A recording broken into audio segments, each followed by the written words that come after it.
Well, TJ, we teased it a little bit last week. This week, the schedule released. It came out just moments ago, and we know all 17 opponents for the Detroit Lions. We know exactly when the bye week is going to be. And to start things off, they open up the season. It was leaked earlier in the day. We talked about it in the morning.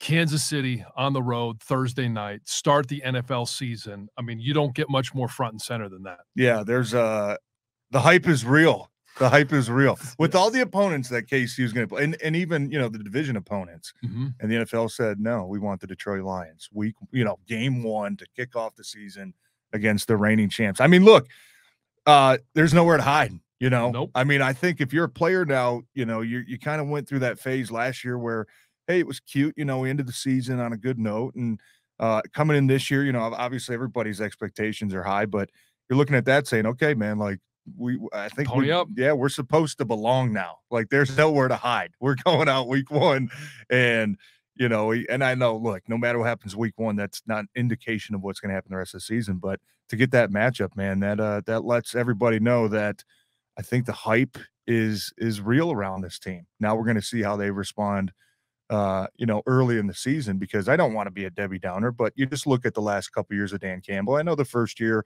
21, kind of a wash. We knew a bunch of new players, a bunch of new coaches, but first 8 games, 0-8. Last year, right? First 8 games, 2-6, right? That's going to have to be something different about this team moving forward. This year is the first half of the season. How do you get off to a strong start? And if you can go out to KC, game one, Thursday night football, prime time, in that stadium, in that atmosphere, and somehow pull out a win, that's going to jumpstart you to what hopefully is going to be a good first half of the season. Well, and so let's just take a look, kind of a bird's eye view of the first 6 games of the Lions' schedule. They're at KC. That's obviously a tough matchup. I think one of the games I'm most excited about is week 2, and that's the Seattle game. They're going to have 10 days to prepare for that game. No matter what happens in KC, it's going to be Seattle. And we all know what happened at the end of the year last year. They ended up winning. They ended up going into the to the playoffs. Lions felt like they should have been. Most people thought the Lions were a better team at that point. So they're going to get a chance to see what Seattle has at home against Atlanta, on the road at Green Bay, which is a Thursday night game, Carolina at home, and then at Tampa. Of those 6 games, I really think the Lions, for the most part, should be favored in a majority of those games other than Kansas City. Yeah, I think that's fair. I mean, we don't know what's going to happen, until from now until September, right? Yeah. Like, we don't know. I mean, things are going to happen. People are going to get hurt. There's still going to be trades to be made. I mean, nobody really knows, but I mean, it's hard to, like, you look at Seattle, and that's a game last year. Obviously, we remember early in the season, got into a shootout, right? 48-45, I think was the final score. You knew that you could battle with them last year, and that was arguably when the Lions were playing their worst football, at least defensively.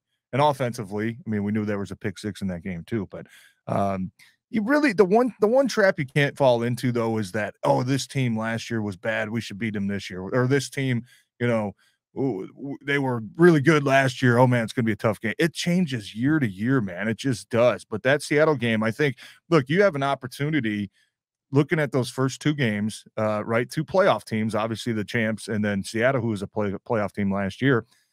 That's a really good chance to go out and put your stamp on the beginning of the season and say, you know what, like, we're here, man. We're for real, right? We're legit.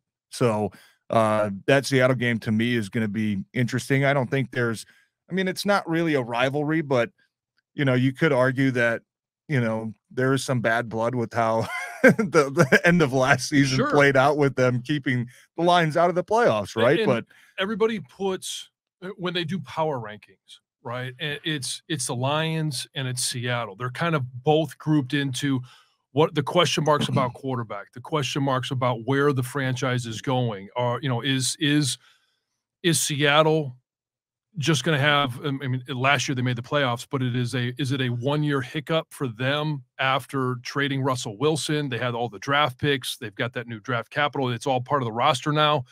And the Lions having those 2 first-round picks, somewhat controversial. Is Brad Holmes going to look like a draft savant with, Campbell and Gibbs going out there and performing extremely well in week 1 and throughout this season, and obviously against Seattle. It's not a, division rival, but it is an NFC matchup that people are going to be very curious. Where are each of these franchises? Yeah, and 2 very similar teams, like you mentioned. I think both pretty young, right, with a lot of the early draft picks that, even Seattle had last year, ton of rookies playing, a couple offensive tackles that were rookies. Obviously, Kenneth Walker was young last year. A bunch more, rookies coming in this year to Seattle from those draft picks they got from Denver. The biggest thing that you mentioned, too, is the quarterback, right? And I think when you look at both these teams, Detroit, Seattle, Geno Smith played really well last year. Jared Goff played really well last year, especially the last 10 games. First 6, 7 games, right, a little bit shaky.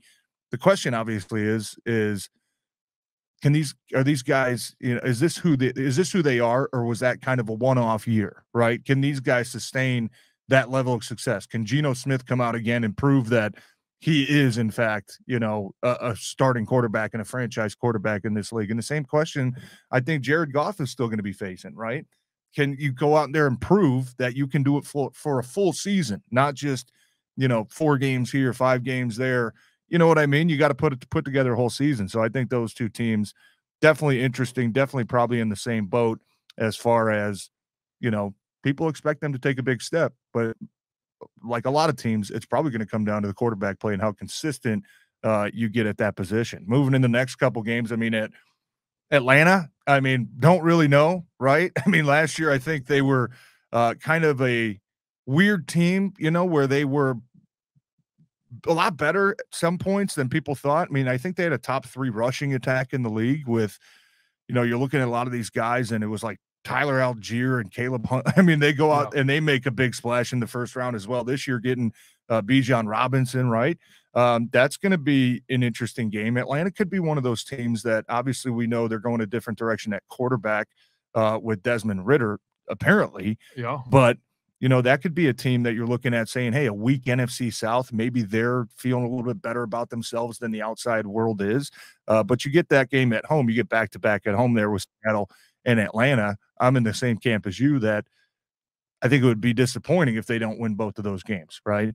The Green Bay game, John, I'll just tell you real quick. When you were a player, I'll ask you a question. When you were a player, when the schedule came out, what were some of the things that you looked at first? Well, the first thing I looked at, and this is just from a fat guy's perspective, was the cities I was going to and the ones that I liked the restaurants the most.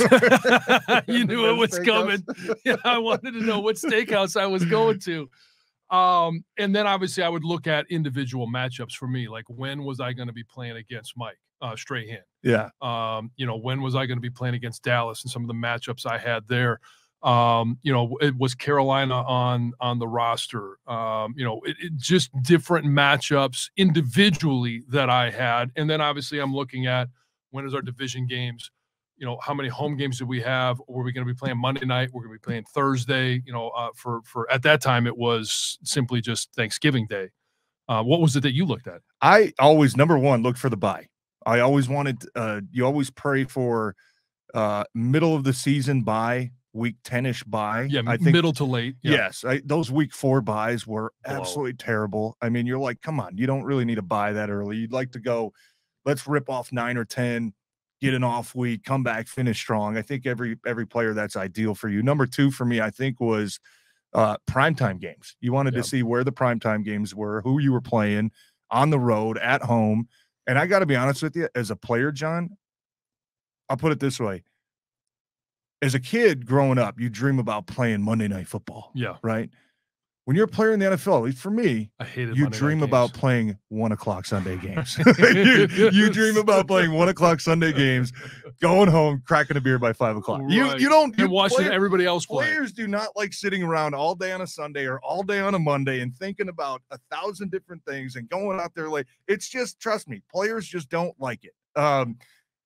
It is fun to play in those games, right, obviously, but it's like, dude, just give me a 1:00 game, man. Like, I want to get up, get the day going, get this game over with. Let's go home, have some cold beer, watch Sunday night. You don't like playing those games. That's what kind of led me into this, week 5 matchup which is going to be, week 4, which is going to be that Thursday night game at Green Bay. Yeah. Thursday night games, I know they're early in the season. They've got 2 of them in the first month, but those games suck as a player. They just do. They suck, yes, because it's Thursday night. It's a short week on the front end, but it's also like an extra bye week on the back end because depending on how the team is doing and your coach and what type of liberties he will give the team, when you get back from Green Bay, you might have 2 or 3 days off. Not that early in the season. Maybe if it's November, December, and the coach is like, hey, guys, we're with such a young team for the Lions, I agree. But I would look at it because I was always of the mindset, and coaches treat guys differently,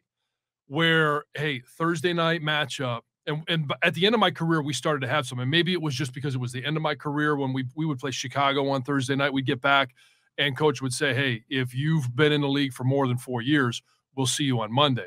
Everybody else, film, workout, we got things we got to work on. Yeah, treatment. Yeah, but for me, it was literally like an extra bye week on the back end of that week. I think it also depends on how the team's doing, right? Yeah. If you're rolling in 1-3, your ass is probably working on Saturday, Sunday. If you're 3-1, or hey, maybe you start off hot. Maybe on the maybe flip you're side, you're 4-0 with wins over Kansas City Yeah. and Green Bay at both of those locations. Yeah, maybe you were in a couple days off. I'll tell you, the Thursday night game, though, it's early in the season, which you'd rather have that, right?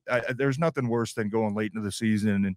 And look, Thanksgiving's a bit of a anomaly where it's a tradition, like you expect, you're playing there. Yeah. You know that you've got to get up for it's a 12:30 game on a Thursday, which is incredibly hard. Better than one. But at that point in the season to recover Monday, Tuesday, Wednesday, I'm just telling you, it's tough. But that's one of those games that you're like, okay, you can get up for that game. Thursday night games late in the season, though, those are normally the hardest ones to play. Thank God that's the last one they play, and thank God it's early because you're still going to be in pretty top shape, hopefully still pretty healthy, not a ton of wear and tear at that point of the season going into that next game at Carolina at home, back at home against Carolina. Yeah. Well, and here's the question I have for you about Carolina is we know that Deuce Staley's down there. We know he's got an intimate knowledge of the Lions offense. How much does that help a team that is going to probably struggle offensively? And that's the Carolina Panthers with a rookie quarterback. How much does that help them defensive? The strength of that Carolina team is their defense. How much can he help them prepare for the Lions?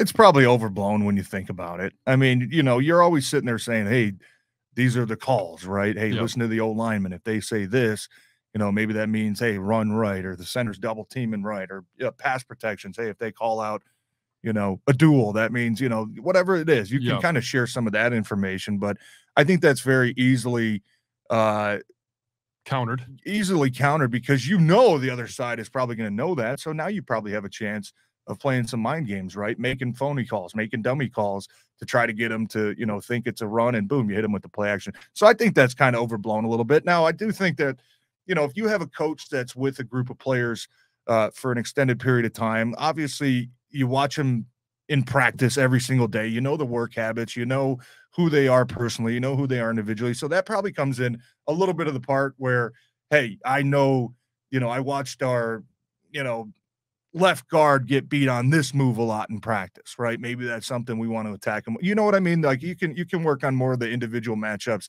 a little bit, but as far as a coach going somewhere else and, being familiar with the offense, I mean, he's not the one out there playing, right? He can't sit out there every play and be screaming out whatever the tendencies are. And I think, look, Dan Campbell, Ben Jansen, they obviously know that. So I'm sure they're going to have some wrinkles for that game as well. And then obviously the next week, another NFC South opponent, Tampa Bay, down in Tampa Bay, obviously post Tom Brady era, they've got either Baker Mayfield or Kyle Trask at the quarterback position. I think the NFC South, you don't want to sit there and say, hey, those are all wins. But when you look at what it was last year. Yeah, it's the weakest division in football. By far. Just call it what it is. Yeah. I mean, are those wins? They should be. Yeah, absolutely should be. Now, we obviously thought the same thing last year against Carolina, and they went down and, opened up a can of whoop ass on them. But, so you're always going to have a stinker every now and then. But yes, looking at the NFC South, I think that's definitely fair to say that it's a good year to play those teams, right? A bunch of them are in a transition year, right? Atlanta, new quarterback. Carolina, new quarterback. Tampa Bay, new quarterback. You know what I mean? So it's a good year to have those teams on the schedule. So when we start talking about the away games, we obviously already talked about Kansas City. We talked about Green Bay. Division games, we know those, you know, are going to be home and on the road. But you've got Baltimore, Dallas, the Chargers, New Orleans, and we just talked about Tampa Bay. Up next is at Baltimore. Now you've got Lamar Jackson, new contract. He's got a couple new weapons as wide receivers. They also were one of the top 3 teams at rushing the football last year. I think this is going to be a great test of how good is this rush defense going to be. Yeah, that's Baltimore is always a very tough matchup. They've set an identity, and I compare them very much to the Steelers that we've been accustomed to over the last probably 15 years. You know, they're just going to play hard-nosed, tough, physical style of football, right? Offense, defense. That's their MO, and that's what Harbaugh preaches for his team. And you can't play for the Ravens unless you're that type of football player. Every time I've been to Baltimore, I mean, it is one of the most physically grueling matchups that you have, just because you know it's going to be a physically demanding game for 60 minutes. That's going to be a tough game. I mean, you know, just sitting here in May, obviously looking at it, we don't know what's going to happen, and by the time we get to October facing that game, but that's going to be a tough one. You got to go on the road against a very physically dominant team, a team that has built an identity that I think the Lions are trying to mimic in a sense, right? They want to play just pound you on the ground offensively and take their shots when they're there. Defensively, they just want to shut down the run, get after you. That's going to be a good chance to see where you're at in the middle of the season compared to, we think Baltimore's probably going to be a good team again this year. If Lamar can stay healthy. They were a playoff team last year, even without him. I imagine they're only going to be better. So that's going to be a good time at the middle of the season to say, you know what, this is where we're at. This is where we stack up. This is where we match up against some of the other teams that we feel like we're, you know, even with, trying to work our way into that contender category. So that's going to be that's one that I circled right away. That's going to be a fun game to watch. And then obviously, right, but the bye week is going to be week 9. But before they get there, they've got a Monday night matchup, prime time. Monday night, Vegas Raiders, Ford Field, Monday night. Boy, it's been a while, hasn't it? It has been a while, man. And I can only imagine if this schedule plays out the way that we think it will, with Seattle, Atlanta, Green Bay, Carolina, Tampa Bay, like those are ones that I would say the Lions should win. Kansas City, you know, we'll see how that one goes. Baltimore, again, we'll see how that goes. Ford Field should be rocking for Monday night. You would think so. You would think so. I don't even think I'm going to have to think about that one. It's going to be rocking. All these fans have been craving a primetime game for years now, right? When was the last one? I think 2018. I was still playing. We had the Patriots, I think, on a Sunday night football game. That might have been the last primetime game we've had in Ford Field, so it's been a while. What was Matty P's first year? Was that that was 2018. Yeah, so that it was would have been Patriots. the Jets, and then it would have been the Patriots. Yeah. So it's been. By the way, nice job with the Jets. Well, we beat the Patriots. Whooped Tom Brady's ass. Yeah, this part of the schedule right here, I love from a player's perspective. You get a Monday night game at home, right? So you get a little bit of extra. You get that extra day to prepare. Usually after a Monday night game, a little bit tougher. Right now, you're losing a day. Now you don't really get that off day. You're kind of right back into work, but you got the bye right after that. And that's lovely. And then you look at what you're doing coming off the bye, the longest trip of the year, West Coast, right? Those are always tough ones, especially on a 1 week rest. And then you got to get on a 5-hour flight. It throws things off a little bit. You got to go out to LA freshly healed, coming off a bye week, right there in the middle of the season. This part of the schedule, if I was a player looking at that, saying home Monday night, bye, on the road West Coast, you think they go out a day earlier? It could not have come out better for them. You think they go out a day earlier for that one? Maybe instead of going out Saturday, they go out Friday? I've had some teams when I was Lions haven't yet. Campbell, I don't think Dan Campbell has done that yet for West Coast. But they're coming off that bye. That might be an opportunity where you get a chance to adjust a little bit more to the time change. Yeah, I'm just throwing it out there as a possibility. When Marty Schottenheimer was our coach, we played a West Coast trip. We played San Diego to open the season, and we went out on Friday instead of, hey, Saturday, play Sunday, and then all the way back after the game. I've only done it, I think, once as a player. When I was in Green Bay, we did it the day early, and honestly, I can't remember feeling good like it made a big difference. It was just like it's all we get to sleep in a hotel for an extra night. I get to sleep in my own bed and sleep in a little bit. Like I can't really remember saying, "Oh man, we got to do that every time," or "Oh no, that didn't work." To me, I don't think it really mattered.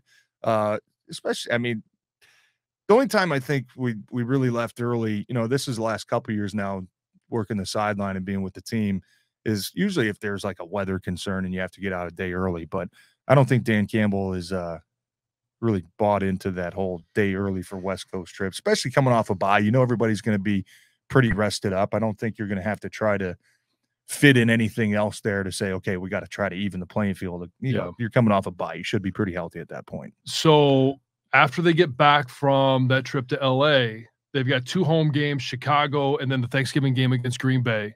5 of the last 8 games, division opponents. When you're talking about the Lions should be playing good football at that time. I believe they should win the division this year, and it's really going to come down to that last 2 months of the season. Yeah, it is, and 4 out of the last 6 are going to be on the road too. So that's not ideal, but I guess the good part is, hey, Chicago, 30-minute flight, right? That's all right. At Minnesota, at Dallas, at New Orleans, we know that those are games that those are gonna probably decide the division. Especially you talk about Minnesota 2 out of the last 3 games. The one thing that I'd like to just hit on this stretch is being a sideline guy. I would like to thank the NFL for this schedule. Only 1 cold weather game, and it's Chicago in December. The rest of them are domes or either early in the season. You selfish son of a bitch. I would just like to say thank you but to the NFL schedule makers, for all the sideline people out there that work for the Lions. Is that we're going to have to put up with it once this year. That's going to be probably a little chilly in Chicago.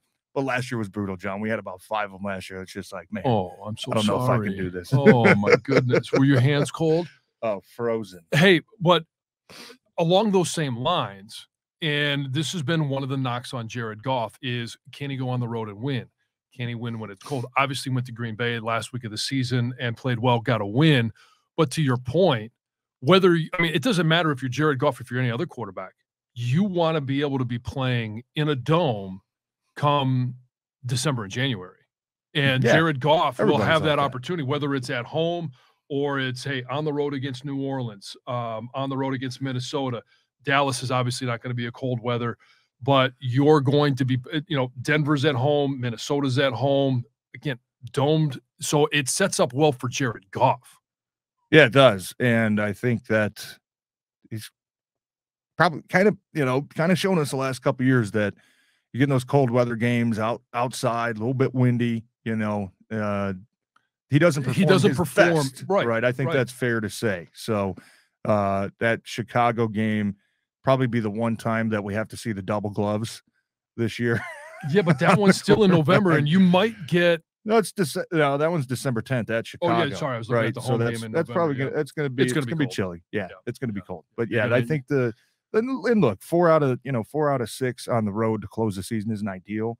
But look, you get a chance there. What's Christmas Eve at Minnesota, and then 2 weeks later, home against Minnesota. I think the NFL usually tries to schedule who they think is going to be at the top of the division to match up with each other late in the season, so they can have a plethora of options on who they want to flex.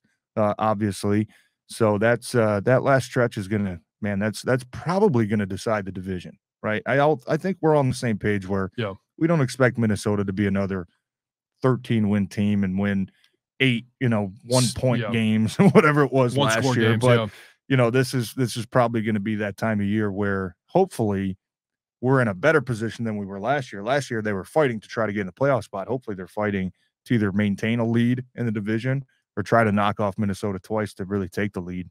Yeah, and you mentioned those 2 of the last 3 are going to be on the road at Minnesota Christmas Eve, and then short week because they play on Sunday, then they play on Saturday at Dallas. So it'll be interesting to see how that plays into it. Instead of going Monday to Sunday, they're going to go Sunday to Saturday. And then they finish the season with Minnesota at home, and times have not yet been announced.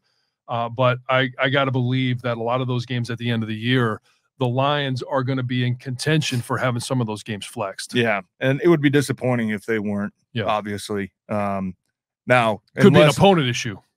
If Denver blows. Right, or unless they have, like, a 4-game lead in the division and Minnesota tanks, then I think we'd all be fine with the 1 o'clock game there. But, I think this schedule, just looking at it when it came out, obviously the primetime games stick out first. Obviously that first game against Kansas City. I mean, that's a chance to go out week 1 and prove that, all the hype that's been surrounding this team really since November, of last year when they started to go on that run, you get to prove that all that hype is real. And like I said, even if you lose that game, I mean, it's not going to dictate how the rest of the season goes. But if you can go out and win that game, that's really going to send a statement to every other team we see on the schedule. Well, we delayed this episode so that we could get the schedule out. Next week we'll come at a little bit earlier in the week, and we'll dig a little bit deeper into some of these matchups. We knew who they were playing. We obviously have 8 home games, 9 on the road. We know the divisions that they're playing. We don't yet know the times, but we will dig a little bit deeper into some of the individual matchups that we'll see. I've got a couple of great ideas about that Kansas City game. Obviously, some of the things in regards to Denver, Sean Payton, Dan Campbell. That's going to be later in the season. We'll get a chance to talk about that matchup as head coaches. But that's going to be on next week's episode, as well as, are you ready for a way too early win-loss total prediction? No. What? All right, sure, we can do it. Come Why on. not? Yeah, we got way too early. There's still going to be some signings, but there's not going to be way too early. Oh, come on. Hey, the schedule's out. We got to go win-loss, win-loss, win-loss, win. Win. 17-0. But again, that'll come. We'll come at you next week with that one. Thanks for listening to Necessary Roughness.